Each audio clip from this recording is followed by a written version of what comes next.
Hey guys, and welcome to this video optimization guide for Battlefield 4.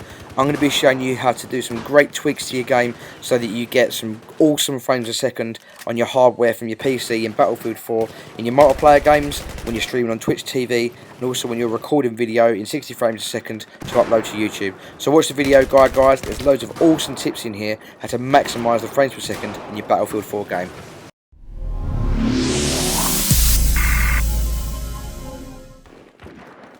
So firstly guys, and probably one of the most simplest ones you can do, is make sure that your graphics drivers are definitely 100% updated.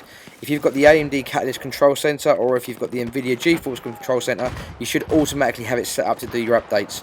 I mean, these guys don't sit behind AMD and NVIDIA doing nothing all day. They're working tirelessly to try and make the game run better for you. Not just Battlefield, any game. But Battlefield 4 has had some troubles in the first couple of weeks, and these guys have really pulled out all the stops to get the drivers up to date to make the game play smoothly. So make sure that you've got all the graphics drivers up to date.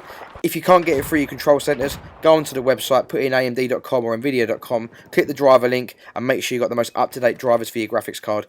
This will not only help you out in Battlefield 4, but any games that you're playing. Secondly, some normal Windows tips that you're going to expect anyway.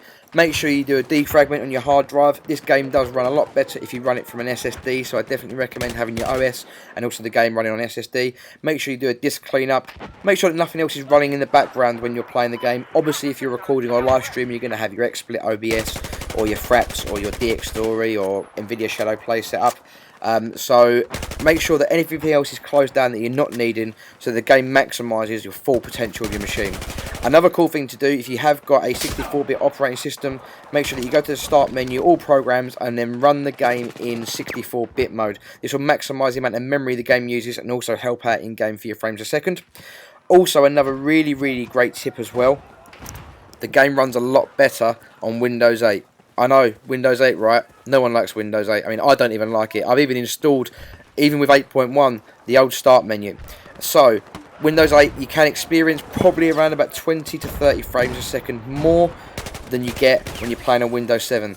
Unfortunately, the world's moving ahead, and so is Microsoft. They're optimising their games to run now with Windows 8. Now's the time to upgrade if you want to play Battlefield 4 at higher settings, because honestly, it's worth it.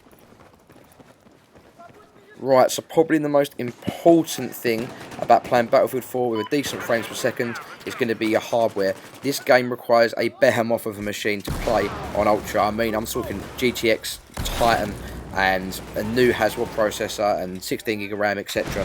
If you've got any of the minimum system requirements, which I'm going to put on the screen now, you're not going to have a great time playing Battlefield, I'm going to be honest with you. You've got 512 video memory, and you've got a dual-core CPU and 4GB of RAM. I'd expect to play the game maybe at low at 30 frames a second. I'm going to post in the description my current setup, but obviously my computer is actually about 3 or 4 years old in regards to hardware, and it still plays it really well. And the reason why is that I've got the most out of my computer by overclocking it. So some people don't know what overclocking is. It's basically where you up how much work that your components do inside your machine. In this case, I've overclocked my GPU, which you can see above, and they're the settings there, and also my CPU, which you can see up there as well. So when you maximise these, obviously they're going to run a little bit hotter, so you've got to make sure you have decent cooling inside your machine. I'm not going to go into how to overclock any graphics cards or CPUs. There's a great website, overclock.net. Go on there and ask yourself. You're basically pushing your hardware a little bit harder so that it can perform more tasks at once, which means you're going to get higher frames per second in the game. I'm going to say any i5 or i7 first gen and above is a good place to start for your CPU. A GTX 660 or above, anything below that, it's not going to be playing the game great. And also, if you've got 2GB of video memory, that's definitely recommended. Obviously, with your Windows 8, like I said before, you're going to have a much better time. Just maximise the most amount you can out of your hardware, and it's going to definitely increase your frames per second in the game. Right guys, let me jump straight down then into my settings that I have got in-game. Obviously at the moment I am playing on the test range, which gives decent frames a second anyway, compared to your 64 player maps, which will definitely impact your frame rate. But these settings I'm going to show you, I mean, I can play online and get decent recording and decent gameplay, decent frames a second. with these settings I'm going to show you now. At the moment I'm using Fraps just to record this bit in here because it records my audio, whereas NVIDIA Shadowplay doesn't at the moment. I didn't really want to do an overlay, I wanted to do it in game, to be honest with you. Okay, so let's start out and give you one really cool hint. If you press the tilde key, which is just underneath the escape button, it brings up your console menu. If you type in perf overlay.draw FPS space 1 and press enter, that will then bring up the top right hand corner frames per second menu, which is embedded into Battlefield 4. So this will give you an indication of what frames you're getting when you're playing your games. Really useful. Obviously mine's capped at 60 at the moment as I'm using Fraps, recording at 60 frames a second. But let's have a look at the video settings and see if you guys like them. Right, so we have got our options menu. We can ignore controls, gameplay and audio. I'm not going to go into those three options there. They are all personal preference to do with you, the gamer. What I say will be different from most people because everyone's individual, right? So if we jump straight into video and we'll have a look at my settings for what I'm using, and these are the settings that I'm using when I'm recording Battlefield 4 online, when I'm recording Battlefield 4 multiplayer, when I'm just playing Battlefield 4. Anything to do with Battlefield 4, these are the settings that I use 100% of the time. So we'll start out with my monitor. I'm using a 1080p 1920 by 1080 60Hz standard gaming monitor. It's not the best monitor in the world, but it's your standard one and it's absolutely fine.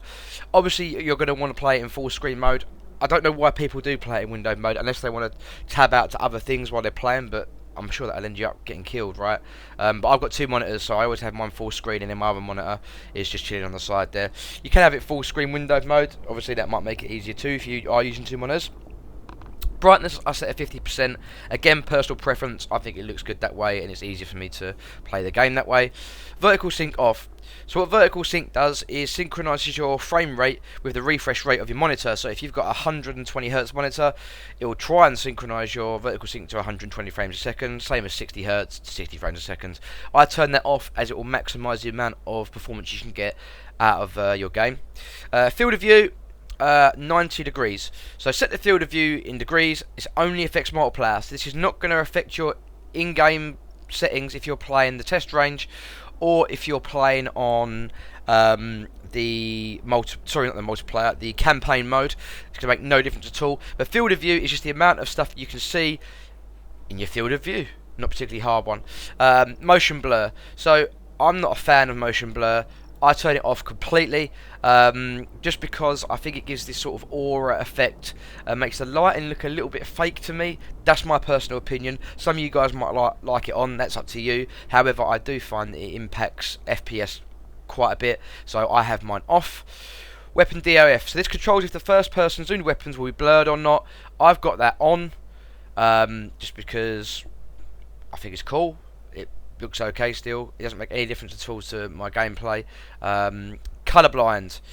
If colourblind, choose the two colours differentiate the most among each other. I'm not colourblind. If you are colourblind, obviously it's a great option to have in the game. Probably one of the first I've seen, which is like an accessibility feature for someone who does have a condition either with their eyes, which is quite nice to see. So if you are colourblind, definitely flick that option on. HUD size, I've got it set to 80%. Obviously your HUD is your in-game overlay. 80% I find is a good size on top of my screen. Resolution scale, I'm going to set mine to 100. Basically, as it says there, internal rendering resolution, 100% equals faster performance, 100% equals higher quality above. So if you put it down below 100%, your quality is going to get rubbisher. It's going to be more pixelated, more blotchy. It's going to basically lower your FPS. It's going to lower your resolution to give you better FPS. Whereas if you have it at 100% or above, it will make the quality higher.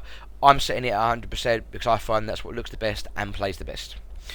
Graphics quality. So this will be determined by what you select here. If you can change it all by clicking the right and left arrows to low, medium, high, ultra, etc. But we're not interested in that. We're going to use custom because we want to change all of these. Okay, so texturing quality. Sets of textures, a higher setting may reduce performance. Of course, if you set your texture quality, these are the textures that are in the game, on objects, on the ground, on guns, whatever. I've got mine set to high. Texture filtering, levels of anisotropic texture filtering. Higher values result in more sharp and detailed textures. Again, the quality of these will then be sharpened by these. So I've got them both set to high. Lighting quality low. Lighting in the game does really affect frames a second. I used to find a lot in games like World of Warcraft, for example. I know we can't compare the two. This is just an example. But in WoW, when I was playing and I turned the shadows up, especially on mobile GPUs and especially on lower end graphics cards, if you have the lighting up high with shadows and shadow quality quite high, it really impacts your graphics card and makes your graphics card run a lot hotter and also uses it a lot more. So I definitely recommend putting lighting to low. Again, I find it gives me a decent frame rate with the effects quality also set to low. This is for explosions, gunshots, fires, etc. in the game. There's a lot of that going on the 64 player maps. There's a lot of levolution as I should say, and all those things that are happening will impact your frames a second, so I have that set on to low. Post-process quality. So again, this gives like a sort of aura blur light thing to your game. I have mine set to medium, so it gives it a good balance. Mesh quality, sets of quality at meshes, I've got that set to high. Terrain quality, so that's obviously going to be your trees, your fields, your ground, your sand, just anything in your terrain. I've got my quality set to high, decoration set to medium. I find those both work really well. Anti-aliasing, I've turned that off. Again, if you've got a sort of 660 or below, you're going to definitely want to turn that off. I mean, I've got mine off on a 680, which is overclocked as well. You definitely really want to get that off because it's going to really impact your frames a second on a lower end card. Anti-aliasing post, I've set that onto low, and then ambient occlusion, I've also turned that off. So those are my in-game settings, guys. As I say, at the moment, as you can see, I'm recording at 60 frames a second just because Fraps is locking it to that. I normally use Shadow Play, but that doesn't record my audio in game, and I wanted to do this live for you. But as you can see, when I play my multiplayer games now, I'm getting really good frames a second in the maps and the online multiplayer, and it's just really good. These settings, I've used them since I've kind of played the beta, and I find they really work well. So yeah, I hope you find that information useful, guys. I hope you enjoyed Battlefield 4. I'm absolutely loving it, and I hope some of these tips that I've given you today really help you in making sure that your Battlefield runs great. And also, it's good if you want to record on online on Twitch TV. If you want to do live streaming, these settings work really well for that as well. I stream my games live, and of course, if you want to record as well. Alright guys, thank you very much for watching the video guide. Please remember to like and subscribe, and if you have any comments and if you've got anything you think I've not said or you'd like me to add or that you do like, please let me know in the comments below. I'll catch you really soon, guys. Take care.